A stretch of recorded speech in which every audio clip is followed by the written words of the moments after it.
90களில் பொருளாதார சீர்திருத்தங்கள்னு மன்மோகன் சிங், நரசிம்மராவ் கொண்டு வந்ததற்கு பிறகு இந்த ஒரு நல்ல சிஇஓ ஒருவர் இருந்தால் போதும், கோட்பாடுகள்லாம் ஒரு கட்சிக்கு தேவையில்லை, ஒரு நல்ல சிஇஓ இருந்தால் போதும், அவர் சீஃப் மினிஸ்டராக இருந்து நாட்டை நிர்வகிப்பார் அல்லது பிஎம்ஆ இருந்து நாட்டை நிர்வகிப்பார் அப்படிங்கிற மாதிரி கோட்பாடுகள் வர தொடங்கியது. சமூக நீதி, மதச்சார்பின்மை போன்ற எல்லா விஷயங்களும் 19ஆம் நூற்றாண்டில் 18-19ஆம் நூற்றாண்டுகளில்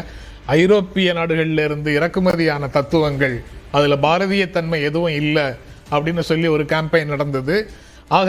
பாரதியத்தன்மைங்கிறது எஞ்சி யாரிடத்துல எவ்வளவு நிற்குதுன்னா, நீங்களோ நானோ பிறந்த உடனே நம்ம வீட்டில் இருக்கக்கூடிய அம்மாவோ அப்பாவோ நமக்கு சொல்லி கொடுக்குற விஷயங்கள், நம்ம குடும்பத்தில் இருக்கக்கூடிய பழக்க வழக்கங்கள், அல்லது நாம் எந்த கோயிலுக்கு போகிறோமோ அந்த கோயிலுக்கு கூட்டு போகிறது அப்படின்னு அவங்க அறிமுகப்படுத்தி வச்ச நம்முடைய பிறப்பால் நமக்கு வந்திருக்கக்கூடிய சாதி, பிறப்பால் நாம் சேர்ந்திருக்கக்கூடிய மதம் போன்ற சிந்தனைகள் மட்டும் இருக்குது. இதை தாண்டி வேறு சில விஷயங்கள் நம்ம வெளியில் படித்து தெரிந்து கொள்கிறோம் அல்லது அரசியல் கட்சிகளுடைய தத்துவங்களை தெரிந்து கொள்கிறோம்னு பார்த்தா, அதற்கான வாய்ப்புகள் படிப்படியாக போய் ஒரு அரசியல், அகற்றப்பட்ட ஒரு அரசியலை முன்வைக்கும் போது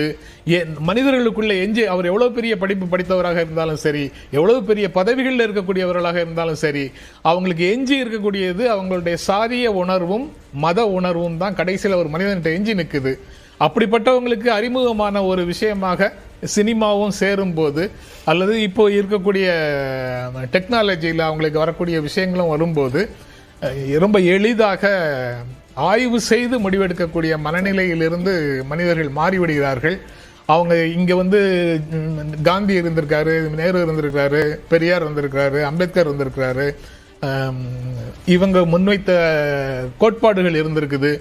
ஆனால் இவ்வளவும் வேறு பெற்று இருக்கக்கூடிய மண்ணாக இதை கருதிட்டு இருக்கிற நேரத்தில் அந்த மாதிரி எந்த விதமான கோட்பாடும் மற்ற கோட்பாடுகளை பற்றி எதுவும் பேசாத, அதை பற்றி பேச வேண்டிய அவசியமே இல்லை, நாங்கள் ஒரு கல்ட் அப்படின்னு சொல்லி அப்படியே டிக்ளேர் பண்ணி, அந்த மரபு ரீதியாக அரசியல் கட்சிகள் எந்த கட்சிகளாக இருந்தாலும் அவங்க எடுத்த அனைத்து நடைமுறைகளையும், அந்த கட்சிகள் எடுத்த அனைத்து நடைமுறைகளையும் புறக்கணித்து ஒரு புதிய நடைமுறையை செயல்படுத்துகிற ஒரு கட்சிக்கு தமிழ்நாட்டு மக்கள் வாக்களித்திருக்கிறார்கள் என்பதை ஏற்றுக்கொள்கிறோம். அதாவது